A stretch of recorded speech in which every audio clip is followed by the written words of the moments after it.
Students, the global south origin and significance, ये जो term है ग्लोबल साउथ, ये टर्म कलेक्टिवली वे में यूज किया जाता है for those countries which are relatively disadvantage situation के अंदर हैं।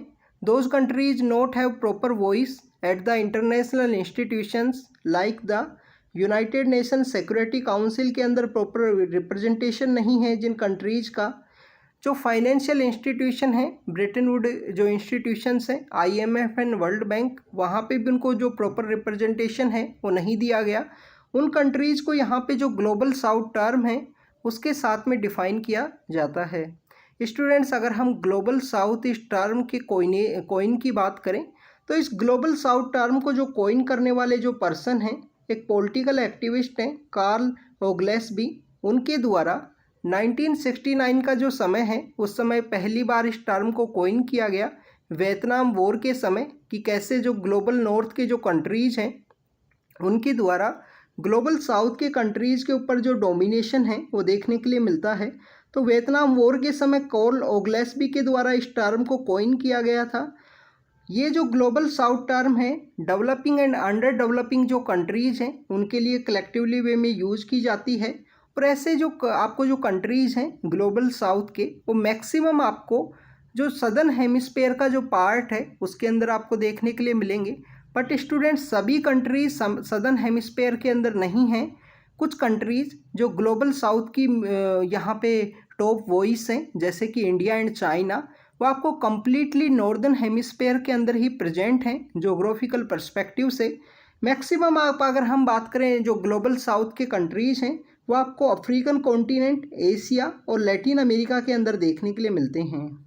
अगर हम ग्लोबल साउथ के कंट्रीज़ का कंपेयर करें ग्लोबल नॉर्थ के कंट्रीज़ के साथ में, तो स्टूडेंट्स ग्लोबल साउथ के जो कंट्रीज़ के अंदर हायर लेवल ऑफ पॉवर्टी आपको देखने के लिए मिलती है, इनकम इनइक्वलिटी है, higher level of income inequality है। इसके अलावा लाइफ एक्सपेक्टेंसी है वो आपको काफ़ी लोअर देखने के लिए मिलती है अगर हम कंपेयर करें ग्लोबल नॉर्थ के जो कंट्रीज़ हैं उनके साथ में। तो जो ग्लोबल साउथ के जो कंट्रीज़ हैं वहाँ पे पॉवर्टी अधिक है, इनकम का जो इनइक्वलिटी है वो आपको काफ़ी ज़्यादा देखने के लिए मिलेगी एंड लाइफ एक्सपेक्टेंसी है वो आपको काफ़ी लोअर देखने के लिए मिलती है।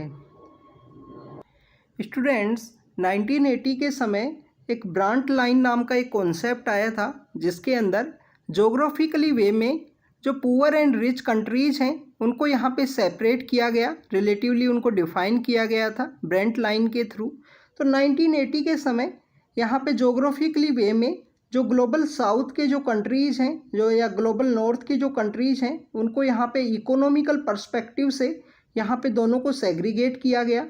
अगर हम बात करें कि जो जोग्राफिकली क्या ग्लोबल साउथ के कंट्रीज़ का डिफ़ाइन है, क्या वो सदर्न हेमिस्फेयर के अंदर ही पाए जाएंगे, तो student geographical point of view से जो ग्लोबल साउथ के जो कंट्रीज़ हैं उनको नहीं डिफ़ाइन किया गया है या प्रॉपर कोई जोग्राफी नहीं है क्या उसी के अंदर ये पाए जाएंगे।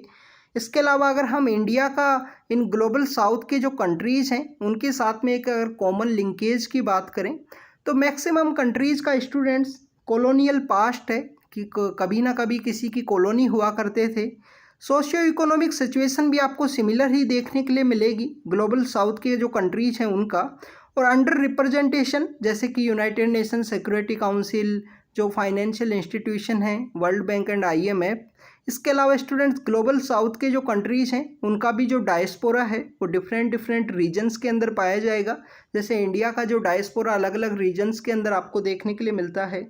अगर हम ग्लोबल साउथ इस टर्म के पॉपुलराइजेशन की बात करें तो स्टूडेंट जैसे ही यहाँ पे सोवियत यूनियन का कोलैप्स हुआ उसके बाद से ये जो टर्म है उसको कलेक्टिवली वे में यूज़ किया गया developing and under developing countries के लिए। क्योंकि जब सोवियत यूनियन हुआ करता था तो उस समय में स्टूडेंट्स यहाँ पे वर्ल्ड कम्प्लीटली 2 ब्लॉक्स के अंदर डिवाइड था और उसी समय में यहाँ पे जो ग्लोबल साउथ टर्म है उसको नहीं यूज किया जाता था। उस समय में आपको एक पॉपुलर टर्म देखने के लिए मिलती थी थर्ड वर्ल्ड कंट्रीज़। आपको थर्ड वर्ल्ड कंट्रीज़ के रूप में डिफ़ाइन किया जाता था उस समय जो अंडर डेवलपिंग कंट्रीज़ हैं या जो डेवलपिंग कंट्रीज़ हैं उनके लिए।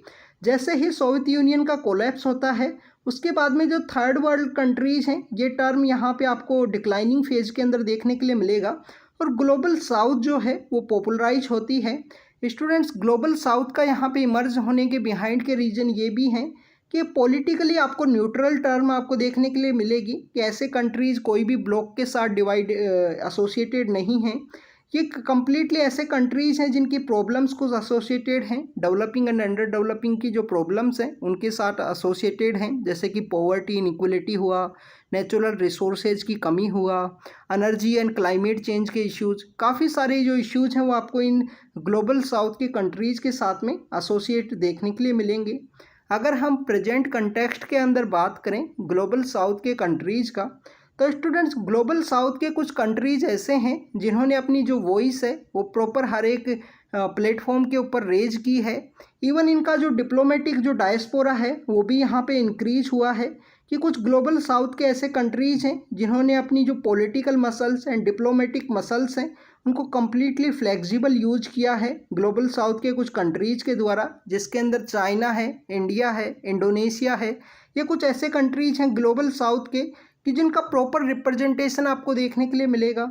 इनके अंदर जो पॉलिटिकल एंड इकोनॉमिक पावर का राइज हुआ है जो डेवलपिंग कंट्रीज़ हैं उनके अंदर में, जो ग्लोबल डायनामिक्स को रीसेप करने के लिए काफ़ी ज़्यादा इम्पोर्टेंट है। जैसे कि आप देखिए ग्लोबल साउथ का ही कंट्री है इंडिया, और जिनके द्वारा जो G4 है उसे इस्टेब्लिश किया गया। G4 का यहाँ पे मेन मोटिव यही है कि G4 के थ्रू जो UNSC है उसको यहाँ पे रिफॉर्म किया जाए, उसके अंदर जो प्रॉपर रिप्रेजेंटेशन है उसे इंक्रीज किया जाए।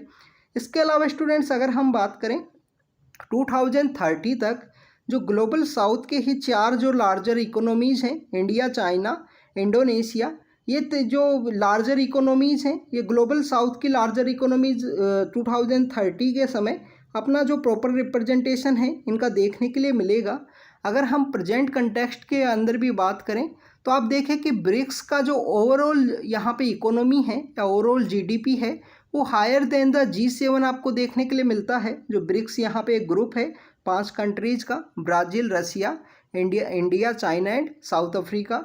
इसके अलावा स्टूडेंट्स आप देखिए कि कुछ ऐसे कंट्रीज़ हैं जो इमर्ज हुए हैं ग्लोबल साउथ से, जैसे कि बीजिंग का जो यहाँ पे सिटी है, कुछ ऐसे सिटीज़ हैं ग्लोबल साउथ के जिसमें चाइना का जो बीजिंग है वो यहाँ पे इमर्ज हुआ है, और डेट मोर यहाँ पे इकोनॉमिक पर्सपेक्टिव से मोर डोमिनेटिंग है। अगर हम कंपेयर करें ग्लोबल नॉर्थ का जो सिटी है नॉर्थ न्यूयॉर्क से अगर हम कंपेयर करें तो मोर यहाँ पे जो इकोनॉमिकली डेवलप है बीजिंग।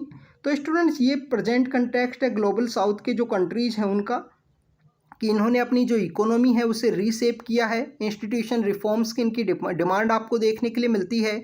इसके अलावा स्टूडेंट जो यहाँ पे ग्लोबल साउथ के जो कुछ इकोनॉमीज़ है वो मोर डेवलपिंग है। 2030 तक यहाँ पे वो एज ए डेवलप्ड कंट्री के रूप में अपने आप को इस्टेब्लिश करेंगे, जिसमें इंडोनेशिया है, इंडिया है, चाइना है।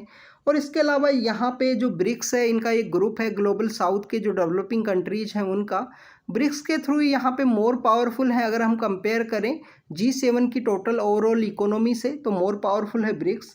तो student this is all about the global south origin and present, उसका जो सिग्निफिकेंस है उसके बारे में हमने डिस्कस किया कि क्या कैसे पॉपुलर टर्म है, क्या प्रेजेंट कंटेक्स्ट है, उन्होंने इंस्टीट्यूशन रिफॉर्म्स की जो डिमांड है ग्लोबल साउथ के कंट्रीज़ की उन सब के बारे में डिस्कस किया। तो thank you students, thank you very much.